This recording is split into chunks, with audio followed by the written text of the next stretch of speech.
یہ عمرہ کا بہت چھوٹا سبجیکٹ ہے عمرہ کا. یہ 2 فرض اور 2 واجب ہیں.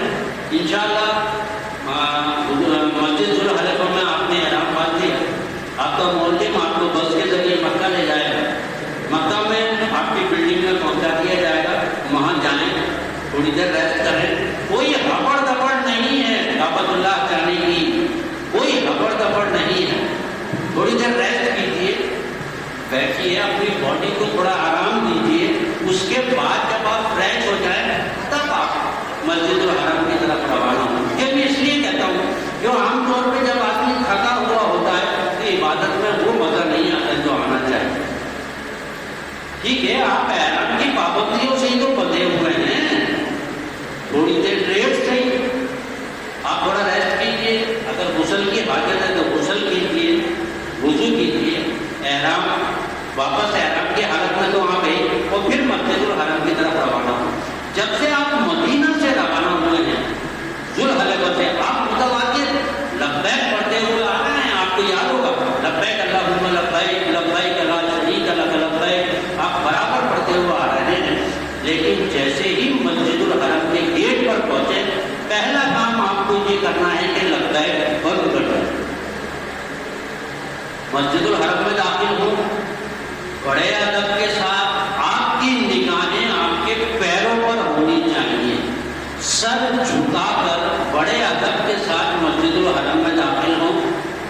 ایسا نہیں ہے کہ آپ ادھر ادھر دیکھتے رہے جیسے کوئی گھوم رہے ہیں وہاں پر. اس طرح سے داخل نہ ہو, اپنی نگاہوں کو اپنے پیروں پر رکھیں, بڑے ادب کے ساتھ داخل ہو. کیونکہ اللہ تعالیٰ نے یہ وعدہ کیا ہے کہ کعبۃ اللہ پر پڑھنے والی پہلی نظر میں جو بھی دعا مانگو گے وہ میں قبول کروں. پہلی نظر میں, پہلی نظر کیا ہے؟ آپ کی کعبۃ اللہ پر نظر پڑی, ہٹ گئی, پہلی نظر ختم. آپ کی کعبۃ اللہ پر نظر پڑی, آپ کی پلک جھپک گئی, پہلی نظر ختم. آپ کی کعبۃ اللہ پر نظر پڑی, آپ کے سامنے آپ سے لمبا اونچا آدمی کوئی آ گیا, پہلی نظر ختم. اس پہلی نظر کا بڑا اہتمام کرنا ہے, آپ کو بڑی حفاظت کرنی ہے اس پہلی نظر. اپنا سر جھکا کے بڑے ادب کے ساتھ مسجد الحرام میں داخل ہوں. جیسے ہی آپ مسجد الحرام میں داخل ہوں گے, ایک بہت بڑا صحن ہے جس میں جانمازیں بچھی ہوئی ہیں, لوگ نماز پڑھتے ہیں. یہ جگہ تھوڑا اور آگے چلیں گے تو آگے 3 سیڑھیاں آئی ہیں. کچھ جگہوں پر آج بھی وہ سیڑھیاں ہیں, کچھ جگہوں پر سلوپ بنا دیا گیا ہے. آپ جیسے ہی ان سیڑھیوں سے اتریں گے اپنے آپ کو ایک بارہ گلی میں پائیں گے, ایک گیلری ہے اس میں پائیں گے. وہاں کہیں بھی سائڈ میں کھڑے ہو جائیں, جیسی نظر اٹھا کے دیکھیں گے سامنے کالے غلاف میں لپٹا ہوا کعبۃ اللہ نظر آئے. تک تک باندھ کے دیکھیے, گڑ گڑا کے جتنی دعائیں کر سکتے ہیں کیجیے. اللہ تعالیٰ نے آپ کو بلینک چیک دے رکھا ہے سائن کر کے, اس میں جو رقم آپ بھرو گے وہ انکیش ہوگی انشاءاللہ. خوب گڑ گڑا کے دعائیں کیجیے. ہوتا ہی ہے عام طور پہ ہم سوچ کے جاتے ہیں کہ ان کے لیے دعا کروں گا, ان کے لیے دعا کروں گا, ان کے لیے دعا کروں گا, معین بھائی کے لیے دعا کروں گا, ہم سوچ کے جاتے ہیں. لیکن وہاں کعبۃ اللہ کو دیکھتے ہی ایک عجیب کیفیت ہمارے دماغ کی ہو جاتی ہے. جو ہم سوچ کے جاتے ہیں ایک بلینک ہو جاتا ہے دماغ بالکل, کہ جس کعبۃ اللہ کی طرف رخ کر کے ہم نے زندگی پر نمازیں پڑھی ہیں, اچانک اس کو آنکھوں کے سامنے دیکھے آدمی بے ساختہ آنسو آنے لگتا ہے. عجیب کیفیت ہو جاتی ہے. اپنے اوسان پر قابو رکھیے, ٹکٹکی لگا کے کعبۃ اللہ کو دیکھیے. ہم یہ حجاج کرام سے کہتے ہیں کہ یہاں پہلی دعا آپ یہ مانگیں کہ اے اللہ میری زندگی کی تمام جائز دعاؤں کو قبول کر دے. سب سے پہلے یہ دعا مانگے کہ اے اللہ میری زندگی کی تمام جائز دعاؤں کو قبول کر دے. سوچیے اگر یہ دعا قبول ہوئی تو آپ کی بچی ہوئی زندگی میں جو بھی دعا آپ مانگیں گے, چاہے مدینہ منورہ میں ہو, چاہے مکہ مکرمہ میں ہو, چاہے ہندوستان میں مکرانہ میں بیٹھ کے آپ کوئی دعا کریں گے, اللہ تعالیٰ وہ دعا تو قبول کرے گا.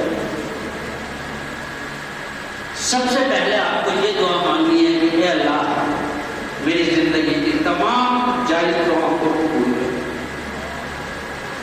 اس کے بعد اپنے لیے دعا مانگے، اپنے والدین کی مغفرت کے لیے دعا مانگے، اپنے بچوں کے بہتر مستقبل کی دعا مانگے، اپنے خود کی مغفرت کی دعا مانگے، اپنے روزگار میں برکت کی دعا مانگے، خوب گڑگڑا کی دعائیں مانگے۔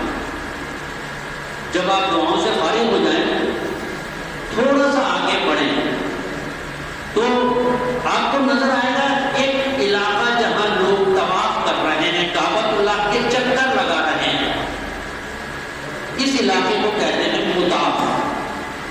یہاں آپ کو مطاف میں آنا ہے۔ میں آپ کو بتاتا چلوں، کعبۃ اللہ کے 4 کونے ہوتے ہیں۔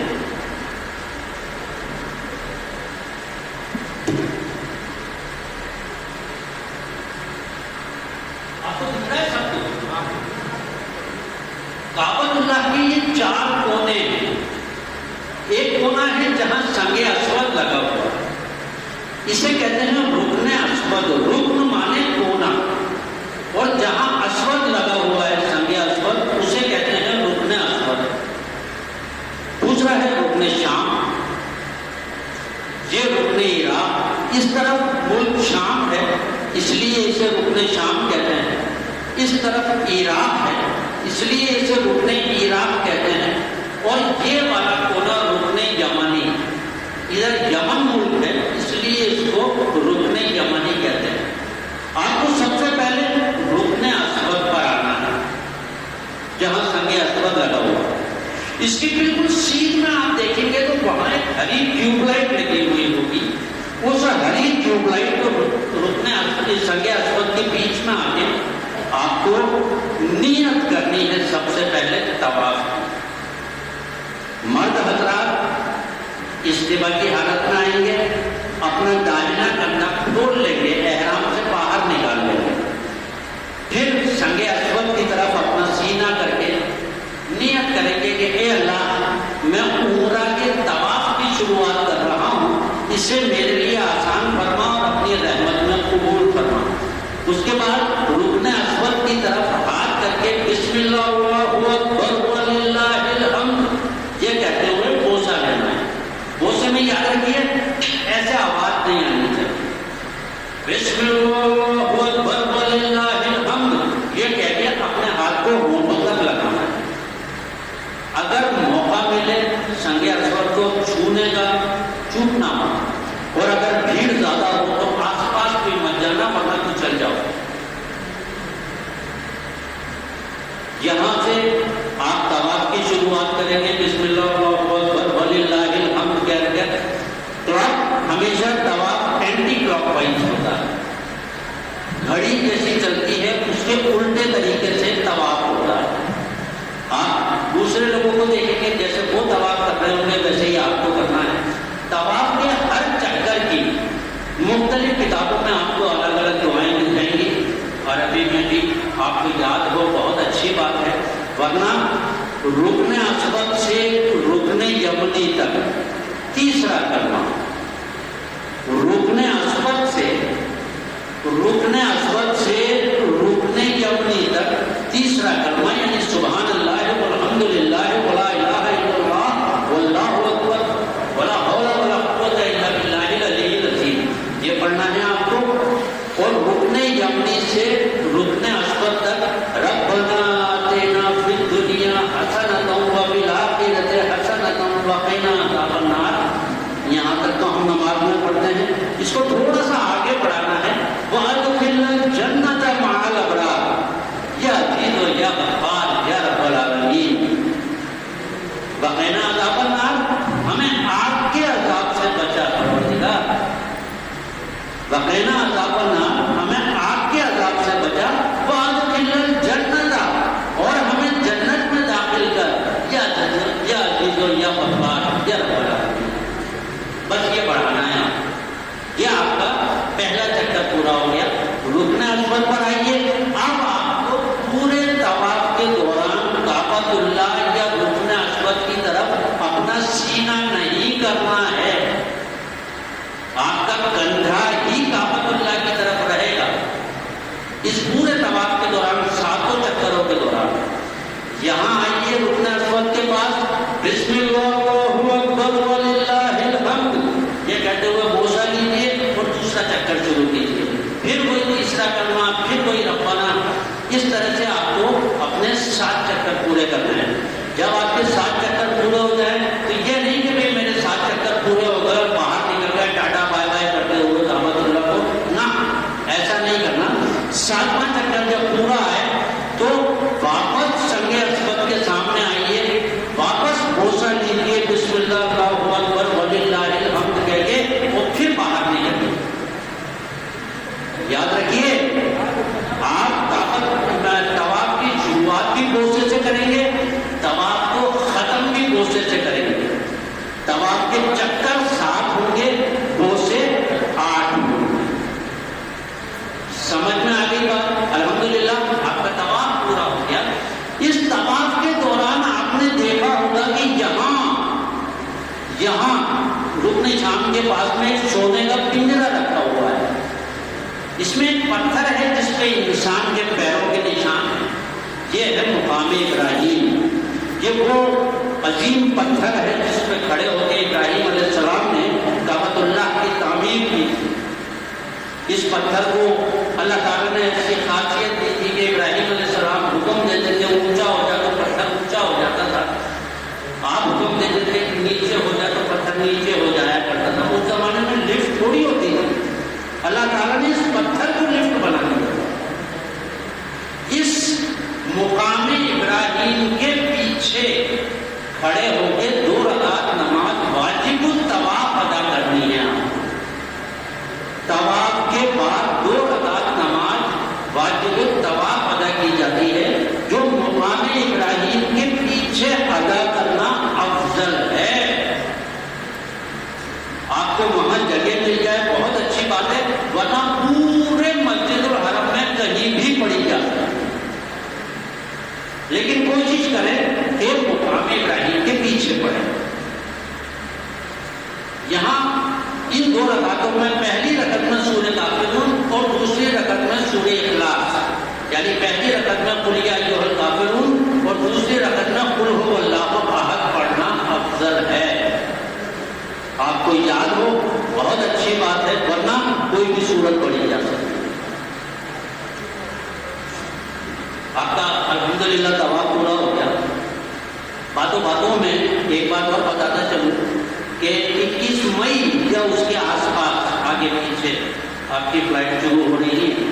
پہلے آپ مدینہ جائیں گے، پھر مکہ پہنچتے پہنچتے جون لگ جائے گا، اور یقین مانیے کہ جب آپ مکہ پہنچیں گے اس وقت مکہ کا ٹیمپریچر 52-53 ڈگری کے آس پاس ہوگا، شدید گرمی پڑ رہی ہوگی۔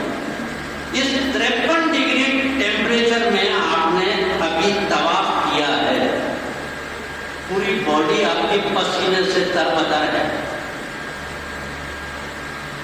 یہاں آپ نے جو مقام ابراہیم کے پیچھے نماز پڑھی ہے، اس کے بالکل پیچھے جائیں گے، واپس اسی گیلری میں جہاں سے آپ نے کعبۃ اللہ کا پہلا دیدار کیا تھا، اسی گیلری میں واپس پہنچ جائیں۔ وہاں بوتلیں رکھی ہیں پانی کے،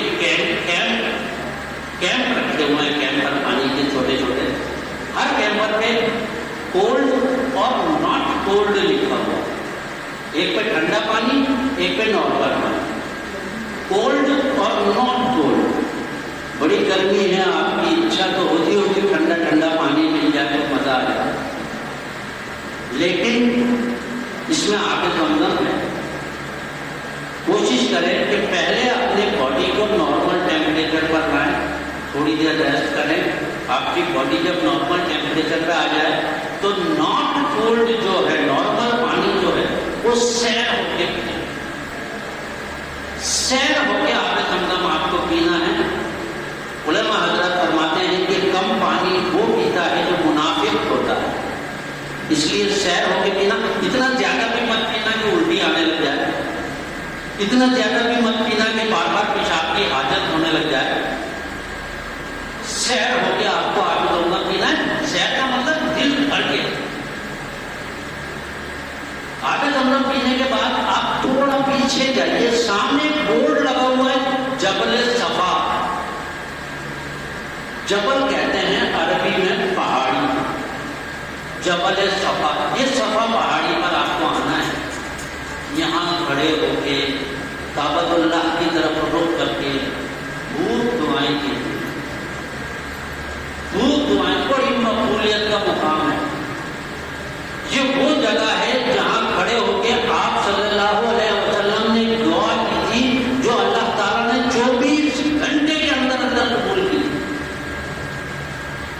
قریش مکہ کا جب تشدد اتنا زیادہ بڑھ گیا کہ آپ صلی اللہ علیہ وسلم پریشان ہو گئے، تو آپ نے یہاں جبل صفا پر کھڑے ہو کے کعبۃ اللہ کی طرف رخ کر کے دعا کی تھی کہ اے اللہ، ابو جہل یا عمر بن خطاب، ان دونوں میں سے کسی ایک کو مسلمان کر دو،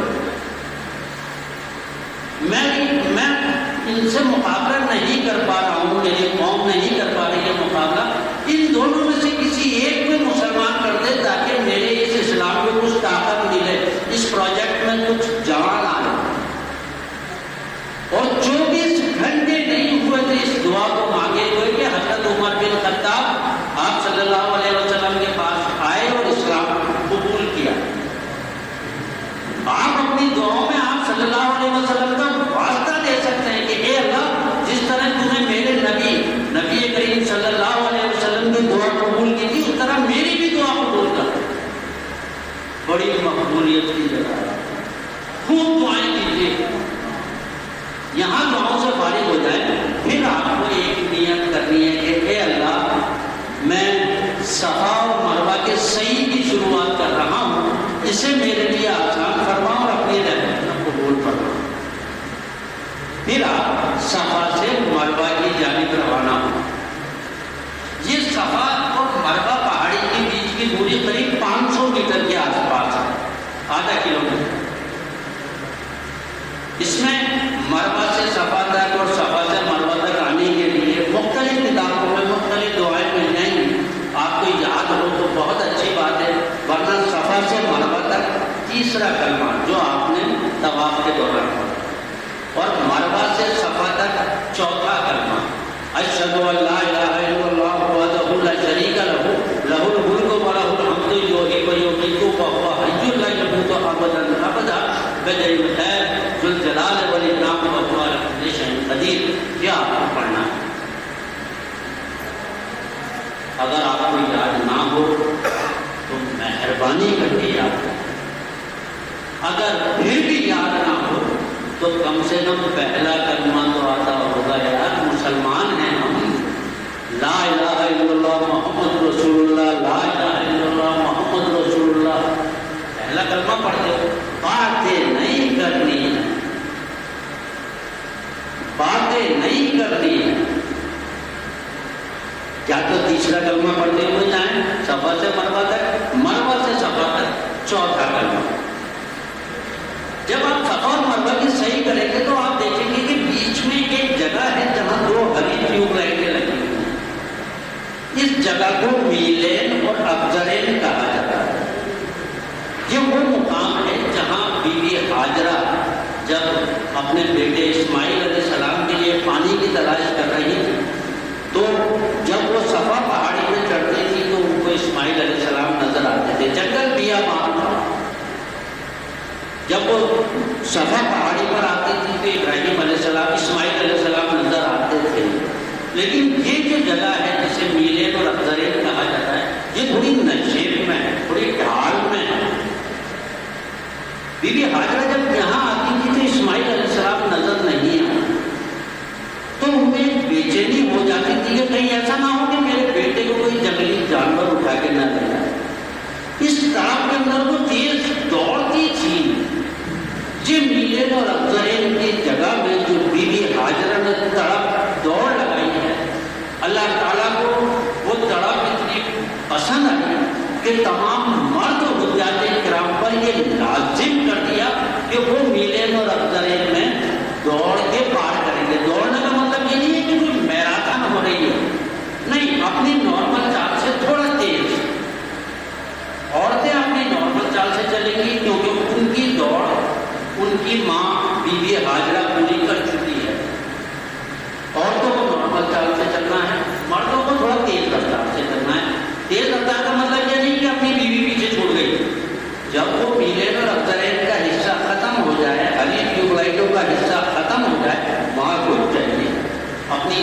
بچن کو اپنے ساتھ لیجیے اور پھر آگے کا سفر کیجیے۔ ایک بات اور دیکھنے میں آئی ہے، میں وہ باتیں کرتا ہوں آپ سے جو میں نے دیکھی ہیں۔ عام طور پہ یہ دیکھا گیا ہے کہ لوگ کہتے ہیں کہ یار مزہ نہیں آیا اب کی بار کے صفا مروا میں، بہت بھیڑ تھی، بڑی کندھے سے کندھا ٹکرا رہا تھا، گرمی بھی بہت تھی اب کی بار۔ ارے بھائی عبادت میں لذت تب آتی ہے جب وہ کیفیت پیدا ہو۔ اس واقعے کو یاد کرو، بی بی ہاجرہ پہ کیا گزر رہی تھی جب وہ صفا اور مروہ کی دوڑ کر رہی تھی، تو اس کیفیت کو آج کو آپ کے سر کے اوپر چھت ہے، پیروں کے نیچے سنگ مرمر ہے، ایئر کنڈیشن لگے ہوئے ہیں، آپ کے تو جی مزہ نہیں آیا۔ ارے مزہ تب آتا ہے جب وہ کیفیت پیدا کرو، وہ لذت پیدا کرو، پھر دیکھو عبادت میں کیا مزہ آتا ہے۔ ہم جا رہے ہیں ایک دوسرے سے باتیں کرتے ہیں، تیسرا کلمہ کیا، چوتھا کلمہ کیا، اور کیا حال ہے آپ کے، کیسے کتنے طواف کر لیے، کتنے عمرے کر لیے، کون سے ہوٹل میں کھانا کھا رہے ہو۔ یہ باتیں کرتے ہوئے تو ہم اپنی صحیح پوری کرتے ہیں۔ میں اس لیے زور دے رہا ہوں کہ باتیں نہیں کرنی ہیں۔ اگر تیسرا کلمہ نہیں آتا تو پہلا کلمہ تو آتا ہوگا، وہی پڑھتے ہوئے صفا مروا کر لو، پھر دیکھو آپ عبادت کا کیا لذت آتی ہے۔ انشاءاللہ 7واں چکر آپ کا مروہ پہاڑی پر ختم ہوگا۔ مروہ پہاڑی پر آپ اللہ تعالیٰ سے دعا کریں کہ اے اللہ میرے صفا مروہ کی صحیح میں اگر کوئی کمی رہ گئی ہے تو اسے معاف فرما اور اسے اپنی رحمت میں قبول فرما۔ اس کے بعد سب جو مروہ کے پیچھے ایک گیٹ بنا ہوا ہے، گیٹ سے باہر نکلیں، باہر ایک بہت بڑا میدان ہے، اس میں نائیوں کی دکانیں ہیں، وہاں جا کے اپنے بال کٹائیے۔ میں نے آپ سے پہلے کہا مردوں کا حلق کروانا افضل ہے۔ اگر آپ کے سر میں بھی پرابلم ہے تو مشین سے بھی بال کٹوائے جا سکتے ہیں۔ عورتیں اپنے پورے سر کے بالوں کو پیچھے لے کے چوٹی کے آخری کونے میں ایک کوڑے کے برابر بال کاٹیں، یا تو ایک کونے کے برابر کاٹ لیں یا انگلی میں بال کی لٹ کو لپیٹا اور اسے کھینچی چلائیں۔ الحمدللہ آپ کا عمرہ پورا ہو گیا۔ آپ لوگ پر جو